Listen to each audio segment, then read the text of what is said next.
नमस्कार, बहुत स्वागत है आप सभी का न्यूज वन इंडिया में और मैं हूं आपके साथ जयापाल। चले शुरुआत करेंगे इस वक्त की तमाम बड़ी और अहम खबरों की। इस वक्त की बड़ी अपडेट, जहां हापुड़ में वकीलों पर लाठीचार्ज का ये पूरा मामला है। हड़ताल से वापस लौटने पर जो फैसला था वो टाल दिया गया। अदालतों में न्यायिक कार्य पर नहीं लौटेंगे वकील। यूपी बार काउंसिल की आपात बैठक में ये बड़ा फैसला लिया गया। हड़ताल जारी रखने का भी ये फैसला लिया गया, जो कि 11 और 12 सितंबर को हड़ताल जारी रहेगी। 2 दिन की हड़ताल का प्रस्ताव भी पास कर दिया गया। 12 सितंबर को यूपी बार काउंसिल की फिर से बैठक की जाएगी, जहां 12 सितंबर को शाम 8 बजे ये बैठक होगी और राज्य सरकार को 2 दिन का समय दिया गया। अपनी मांगों पर निर्णय लेने का ये समय दिया गया। सदस्यों के दबाव से बैकफुट पर आई है यूपी बार काउंसिल और बार काउंसिल अध्यक्ष शिव किशोर गौड़ ने यह बड़ा ऐलान किया। सभी जिलों में हड़ताल जारी रखने का ऐलान किया। जहां बार काउंसिल ने 9 सितंबर को हड़ताल खत्म करने का ऐलान किया था,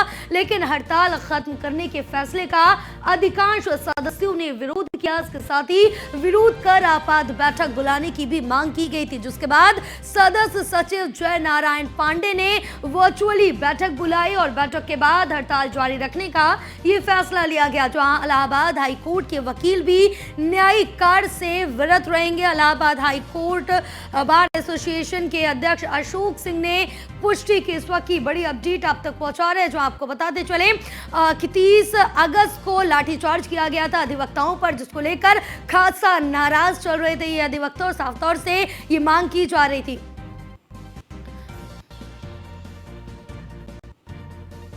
हमारे साथ हमारे सहयोगी जुड़े हुए हैं। सबसे पहले लखनऊ से स्कंदिता मिश्रा जुड़ी हुई हैं और हापुड़ से मोहम्मद ताहिर जुड़े हुए हैं। दोनों से तमाम जानकारी ले लेंगे। सबसे पहले हम मोहम्मद ताहिर के पास आएंगे। ताहिर, क्या कुछ अपडेट मिल पा रही है इस पूरे मामले को लेकर, क्योंकि 30 अगस्त को अधिवक्ताओं पर लाठीचार्ज किया गया था, जिसके बाद से हड़ताल जारी रखने का ऐलान किया गया था। अभी स्थिति क्या कुछ बनी हुई है?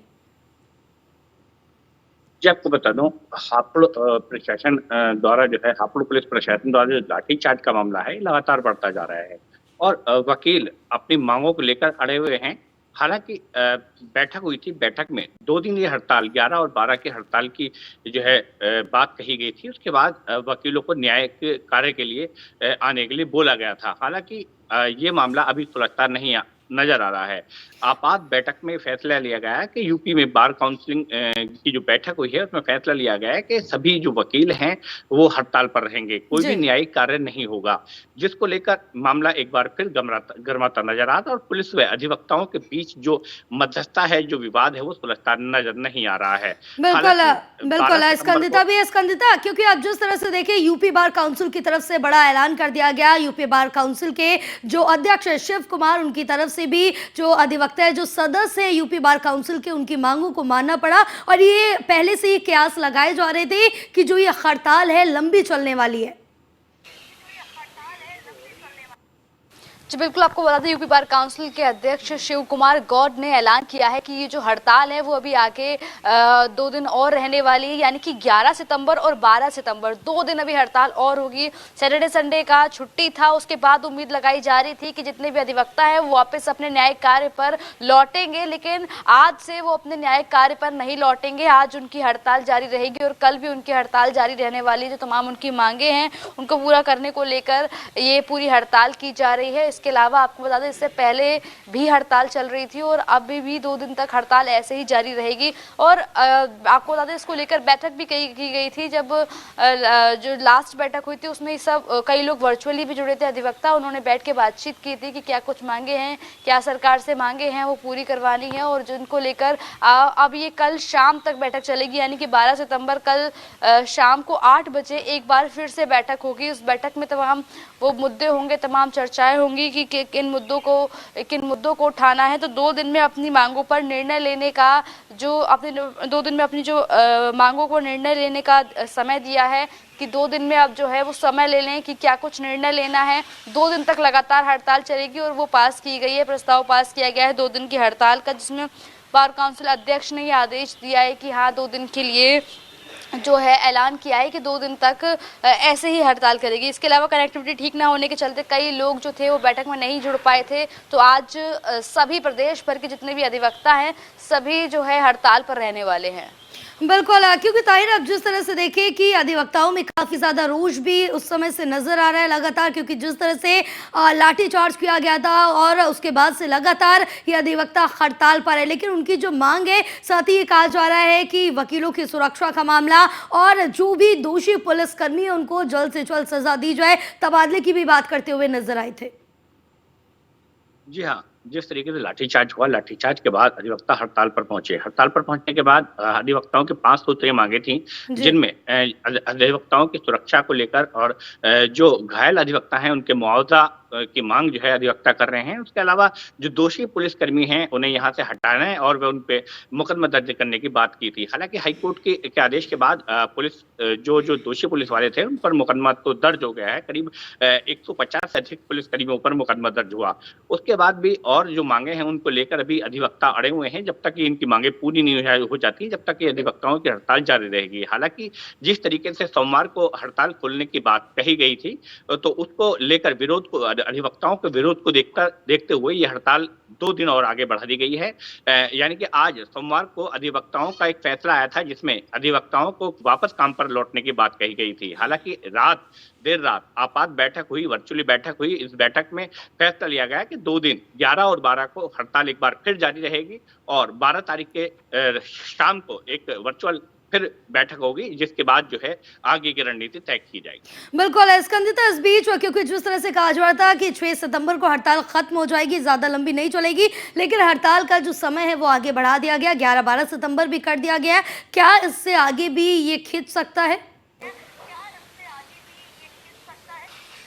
कल शाम को, आज जब हड़ताल पूरा दिन रहने वाली है, कल पूरा दिन रहने वाली है, उसके बाद शाम को 8 बजे बैठक होगी। उस बैठक में चर्चाएं होंगी। जो लोग जुड़ नहीं पाएंगे वो वर्चुअल माध्यम से इस बैठक का हिस्सा रहेंगे, जो अधिवक्ता हैं। और उस बैठक में चर्चा होने के बाद फैसला निर्णय निकलकर सामने आएगा कि क्या ये हड़ताल आगे कब तक आगे खिंचेगी। क्योंकि जिस तरीके से वो लगातार अपनी मांगे उठा रहे हैं कि जो दोषी हैं उनको सजा मिले और तमाम चीजें हैं, तो कहीं ना कहीं वकील है, रास्ता निकाल रहे हैं, ढूंढ रहे हैं, अपनी बात पर जो है वो अड़े हुए हैं कि अगर बात सरकार मानती है तो ठीक है, नहीं तो फिर वो हड़ताल पर रहेंगे और जो काम है अपने काम पर भी वापस नहीं लौटेंगे, अपने न्याय कार्यों पर भी वापस नहीं लौटेंगे। तो जिसकी वजह से तमाम कार्य रुके हैं, तो सरकार को कहीं ना कहीं जो है सोचने पर मजबूर कर रहे हैं कि जिस तरीके से तमाम कार्य रुके पड़े हैं, सभी अधिवक्ता हड़ताल पर हैं। बिल्कुल कहीं ना कहीं आम जनता को इससे काफी ज्यादा परेशानियों का सामना करना पड़ेगा। फिलहाल तमाम जानकारी साझा करने के लिए आप दोनों का बहुत शुक्रिया। चलिए आगे बढ़ेंगे खबरों में। इस बीच एक और बड़ी अपडेट लखनऊ से, जहां उत्तर प्रदेश बीजेपी अध्यक्ष भूपेंद्र चौधरी का कार्यक्रम आज होगा और मेरी माटी मेरा देश अभियान में सम्मिलित होंगे। इस वक्त की बड़ी अपडेट आप तक पहुंचा रहे हैं, जहां सुबह 10:45 पर एल्डिको ग्रीन कॉलोनी में कार्यक्रम आयोजित किया जा रहा। कार्यक्रम में एमएलसी मुकेश शर्मा, बीजेपी नेता नीरज सिंह भी मौजूद रहेंगे। इस वक्त की ये बड़ी अपडेट आप तक पहुंचा रहे हैं, जहां आपको बताते चले कि ये जो कार्यक्रम है वो आयोजित किया जा रहा है और साथ ही मेरी माटी मेरा देश कार्यक्रम है, जिसमें उत्तर प्रदेश के बीजेपी अध्यक्ष भूपेंद्र चौधरी इस कार्यक्रम में हिस्सा लेते हुए, शिरकत करते हुए नजर आएंगे। तो ये बड़ी अपडेट आप तक पहुंचा रहे, जहां सुबह 10:45 पर एल्डिको ग्रीन कॉलोनी कार्यक्रम किया जा रहा है इसमें, और इसके साथ ही कई और एमएलसी भी सम्मिलित होंगे।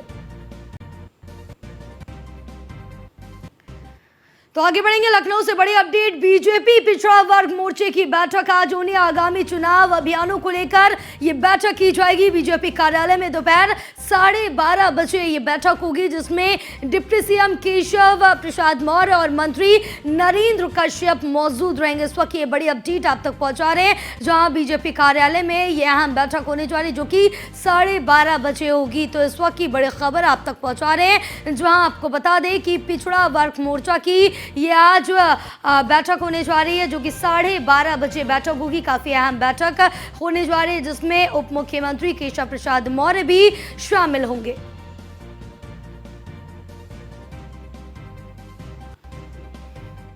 तो दिल्ली से बड़ी खबर, जहां पीएम के जन्मदिन पर स्वास्थ्य मंत्रालय का विशेष प्लान आयुष्मान भव अभियान चलाएगा। स्वास्थ्य मंत्रालय आरोग्य लक्ष्य सेवा का भी प्रचार प्रसार करेगा स्वास्थ्य मंत्रालय। इसके साथ ही देश में 1,17,000 से अधिक health and wellness centre Ayushman भव अभियान के तहत इन सभी सेंटरों पर आयुष्मान मेला लगेगा। इसमें सभी गरीब और मध्यम वर्ग के लोगों का उपचार हो सकेगा। इसके साथ ही देश के सभी स्वास्थ्य संस्थाओं में स्वच्छता अभियान भी चलाया जाएगा। बड़ी अपडेट आप तक पहुंचा रहे हैं, जहां पीएम के जन्मदिन को लेकर तमाम जो तैयारियां हैं वो भी देखने को मिल रही हैं।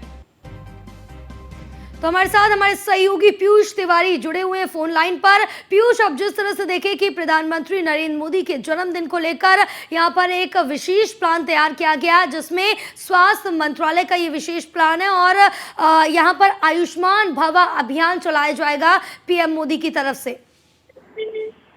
बिल्कुल, अगर हम बात करें तो प्रधानमंत्री नरेंद्र मोदी का जन्मदिन जब भी आता है तो आपने देखा होगा पिछले साल भी किस तरीके से अलग अलग जगहों पे रक्तदान दिवस के तौर पे एक तरीके से मनाया गया, यानी कि तमाम लोगों ने रक्तदान किया। और इस बार भी प्रधानमंत्री के जन्मदिन को खास बनाने के लिए स्वास्थ्य मंत्रालय ने विशेष प्लान किया है और आयुष्मान भव अभियान स्वास्थ्य मंत्रालय की ओर से चलाया जाएगा। इसके साथ अगर हम बात करें कि आरोग्य लक्ष्य सेवा का प्रचार प्रसार भी स्वास्थ्य मंत्रालय इस दौरान करेगा।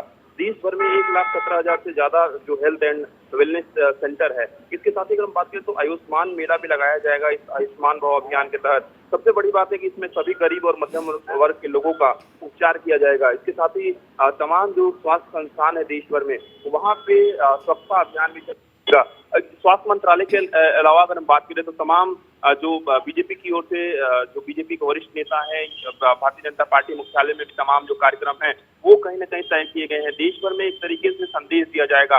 निश्चित रूप से प्रधानमंत्री का जन्मदिन है और आपने देखा कि पिछली बार भी तमाम ऐसी ही योजनाएं चलाई गई थी जिससे देश का हित हो, और इसी कड़ी में कहीं ना कहीं स्वास्थ्य मंत्रालय ने भी इस तरीके का एक बड़ा अभियान चलाया जा रहा है जिसमें गरीबों का भी उपचार हो सकेगा। तो काफी बड़ी सौगात मिलने वाली। फिलहाल पीयूष, तमाम जानकारी साझा करने के लिए बहुत शुक्रिया आपका। तो आगे बढ़ेंगे। इस बीच एक और बड़ी खबर, इटावा सांसद रामशंकर कठेरिया को ही सजा का जो मामला था उसमें सुनवाई होगी और मामले में अभियोजन प्रतिवादी पक्ष के बीच बहस होगी। साथ ही टोरंट अधिकारी से मारपीट के मामले में उनको सजा हुई थी, जिसको लेकर सुनवाई की जाएगी और सजा के खिलाफ सांसद ने जिला जज की कोर्ट में अपील की थी और अपील की सुनवाई ना होने तक सजा निलंबित कर दी गई थी। ये बड़ी अपडेट आप तक पहुंचा रहे हैं, जो आपको बताते चले कि अब इस पूरे मामले को लेकर सुनवाई होने जा रही है। जहां आपको बता दें कि जो अधिकारी है उनके पूरे मामले को लेकर सुनवाई होगी। इटावा सांसद है रामशंकर कठेरिया, जिनको सजा मिली थी और आज उसी सजा पर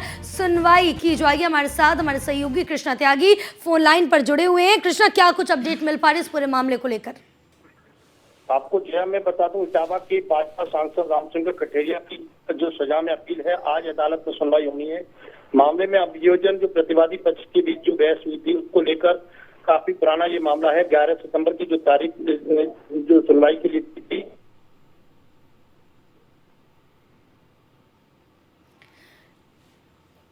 कृष्णा, तमाम जानकारी साझा करने के लिए बहुत शुक्रिया आपका।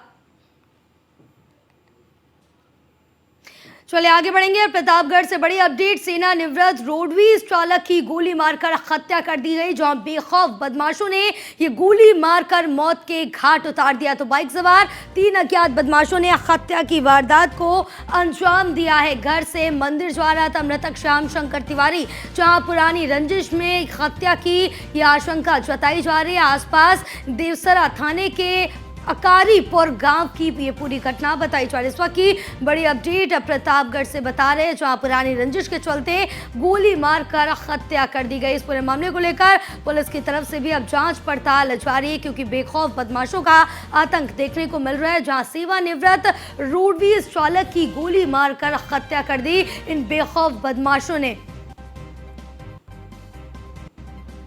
हमारे साथ हमारे सहयोगी अनु सिंह फोन लाइन पर जुड़े हुए हैं। अनु, क्या कुछ अपडेट मिल पा रही? मनु, क्या कुछ अपडेट मिल पा रही इस पूरे मामले को लेकर, जहां सेवानिवृत्त जो रोडवेज बस चालक था उसकी गोली मारकर हत्या कर दी गई। ये भी कहा जा रहा है कि पुरानी रंजिश के चलते ये हत्या की गई। अगर आपको बता दें, कल जहाँ देर शाम रिटायर्ड रोडवेज चालक की गोली मारकर हत्या कर दी जाती है, जहाँ बाइक सवार बदमाश आते हैं और घर से मंदिर की तरफ जा रहा था, जहाँ मंदिर के पास बदमाशों ने बाइक से जो अवैध तमंचे के साथ लहराते हुए जहाँ रिटायर्ड रोडवेज कर्मचारी को गोली मारकर हत्या कर दी। हालांकि बात की जाए तो जहाँ रंजित हत्या से आशंका जताई जा रही है। तो मौके पर पहुंचते मेडिकल कॉलेज अपर पुलिस अधीक्षक विद्यासागर भारी पुलिस बल के साथ, जहां मृतक के परिजन से पूछताछ करने के बाद जहां घटनास्थल पर जाते हैं, उसके बाद तत्काल प्रभाव से मुकदमा दर्ज किया जाता है, जहां टीम गठित करके आरोपियों की तलाश की जाती है। जी, तमाम जानकारी साझा करने के लिए मनु बहुत शुक्रिया आपका। अमरोहा से बड़ी खबर, जहां अपराधियों के खिलाफ पुलिस का शिकंजा कसता जा रहा है। पुलिस ने अभियान चलाकर 103 अपराधियों को जेल भेजा है। पुलिस की कार्रवाई से अपराधियों में भी हड़कंप मच गया, जहां एसपी ने अपराधियों पर कार्रवाई जारी रखने के निर्देश दिए। जिले के सभी थानों में अभियान चलाकर कार्रवाई की गई। इस वक्त की बड़ी अपडेट आप तक पहुंचा रहे हैं, जहां आपको बताते चले कि 103 अपराधियों को जेल भेजा गया। अमरोहा पुलिस द्वारा 16 घंटे का एक अभियान ऑपरेशन स्वीप चलाया गया था, जिसके अंतर्गत अभियान के तहत जिला बदर, वांछित अपराधी और एनबीडब्ल्यू की गिरफ्तारी के लिए कार्रवाई हो रही थी। विगत 16 घंटों में कुल 103 अपराधियों को गिरफ्तार करके माननीय न्यायालय के समक्ष प्रस्तुत किया गया है। अग्रिम विधिक कार्रवाई प्रचलित है। अमरोहा तो छत्तीसगढ़ के मुख्यमंत्री भूपेश बघेल ने दुर्ग के पुराना बस स्टैंड में हजरत बाबा सैयद अब्दुर्रहमान शाह कबूली रहमतुल्लाह अलैह की दरगाह पर चादर चढ़ाई और माथा टेक कर प्रदेशवासियों की खुशहाली की कामना भी की। इस दौरान राज्य पिछड़ा वर्ग आयोग के उपाध्यक्ष RN वर्मा, जिला सहकारी केंद्रीय बैंक के अध्यक्ष राजेंद्र साहू, रऊफ कुरैशी, मोहम्मद असलम, अजहर जमील सहित दरगाह के अन्य पदाधिकारी भी इस दौरान मौजूद रहे। तो आपको बताते चले कि यहाँ पर दरगाह में शामिल हुए और इसके साथ ही यहाँ पर माथा टेक कर चादर भी चढ़ाई है। छत्तीसगढ़ के मुख्यमंत्री भूपेश बघेल ने दुर्ग के पुराना बस स्टैंड में हजरत बाबा सैयद अब्दुर्रहमान शाह काबुली रहमतुल्लाह अल्लाह की दरगाह पर ये चादर चढ़ाई और माथा टेक कर प्रदेशवासियों की खुशहाली की भी कामना की है। तो ये हम अपडेट आप तक पहुंचा रहे थे, जहां छत्तीसगढ़ के मुख्यमंत्री ने चादर चढ़ाई है। तो छत्तीसगढ़ की राजधानी रायपुर में 2000 से अधिक योग साधकों ने सेतु बंद आसन का प्रदर्शन कर वर्ल्ड रिकॉर्ड बनाया। इस उपलब्धि के लिए प्रदेश का नाम golden book of world record में भी सुनहरे अक्षरों में दर्ज हो गया। बलबीर सिंह जुनेजा इंडोर स्टेडियम रायपुर में रविवार को प्रदेश भर से 2000 से अधिक योग साधक जुटे और इस दौरान तिरंगे रंग का प्रतिरूप बनाते हुए एक साथ वर्ल्ड रिकॉर्ड के लिए सेतुबंद आसन का सामूहिक प्रदर्शन किया। सीएम भूपेश बघेल ने इस उपलब्धि पर नागरिकों को बधाई और शुभकामनाएं दी। उन्होंने कहा कि छत्तीसगढ़ जब तक करेगा योग तब तक रहेगा निरोग। सेतुबंद आसन मन और शरीर को ब्रिज की तरह जोड़ता है। जहां golden book of world record के Asia head doctor Manish Bishnoi ने रिकॉर्ड बनाने की घोषणा करते हुए छत्तीसगढ़ योग को प्रोविजनल सर्टिफिकेट प्रदान किया और छत्तीसगढ़ योग आयोग की ओर से भी लोगों को योग के महत्व की प्रति जागरूक करने और स्वस्थ जीवन शैली के लिए प्रेरित करने के उद्देश्य से इस कार्यक्रम का आयोजन किया गया। इसमें सीएम भूपेश बघेल के योजना नीति कृषि एवं ग्रामीण सलाहकार प्रदीप शर्मा ने कहा कि छत्तीसगढ़ योग आयोग की ओर से golden book of world record में नाम दर्ज कराना एक ऐतिहासिक उपलब्धि है।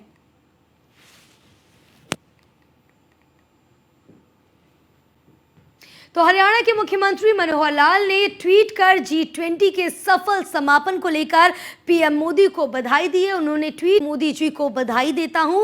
One earth one family one future के लक्ष्य के साथ आपके नेतृत्व में भारत विश्व पटल पर निरंतर सशक्त होते हुए निर्णायक भूमिका निभा रहा है। इस शिखर सम्मेलन में अनेकों दूरगामी निर्णय लिए गए जो वैश्विक सामंजस्य स्थापित करते हुए एक उज्जवल भविष्य का निर्माण करेंगे।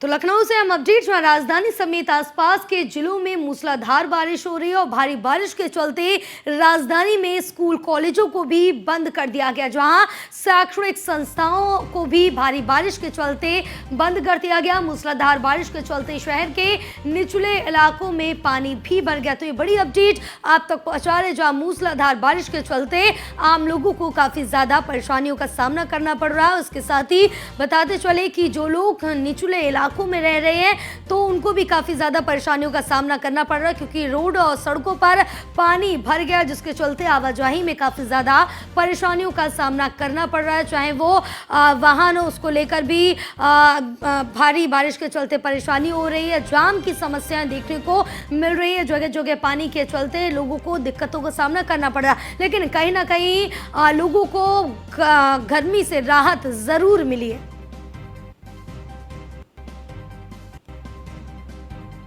तो ग्रेटर नोएडा में लिफ्ट में फंसने का मामला सामने आया है, जहां वेस्ट की सुपरटेक इको विलेज एक सोसाइटी के 4A टावर में लाइट जाने से लिफ्ट फंस गई। करीब 15 मिनट तक पहले फ्लोर पर लिफ्ट में फंसे रहे 3 लोग, कड़ी मशक्कत के बाद सभी को बाहर निकाला गया। ये बड़ी अपडेट आप तक पहुंचा रहे हैं, जहां आपको बताते चले कि लाइट जाने से 3 लोग लिफ्ट में फंसे रहे, कड़ी मशक्कत के बाद उन सभी को बाहर निकाल लिया गया। करीब 15 मिनट तक पहले फ्लोर में जो लिफ्ट थी वो फंसी रही और लिफ्ट के अंदर 3 लोग मौजूद थे। कड़ी मशक्कत के बाद फिलहाल सभी को बाहर निकाल लिया गया, सुरक्षित, किसी भी तरह का कोई नुकसान नहीं हुआ। तो ये बड़ी अपडेट आप तक पहुंचा रहे, जहां ग्रेटर नोएडा में लिफ्ट फंसने से काफी परेशानियों का सामना करना पड़ा। वेस्ट की सुपरटेक इको विलेज एक सोसाइटी के 4A गेट पर बिल्डिंग में ये लिफ्ट फंसी थी। करीब 15 मिनट तक पहले फ्लोर पर लिफ्ट फंसी रही और लिफ्ट के अंदर 3 लोग मौजूद थे। इसके साथ ही कड़ी मशक्कत के बाद सभी को लिफ्ट से बाहर निकाल लिया गया, सुरक्षित। तो ये बड़ी अपडेट ग्रेटर नोएडा से बता रहे, जहां लिफ्ट फंसने का जो ये मामला है वो सामने आया, जहां वेस्ट की सुपरटेक इको विलेज एक सोसाइटी के 4A बिल्डिंग में जो लिफ्ट थी वो लिफ्ट लाइट जाने के चलते बंद हो गई, जिसमें 3 लोग फंसे रहे। फिलहाल कड़ी मशक्कत के बाद तीनों को सुरक्षित बाहर निकाल लिया गया।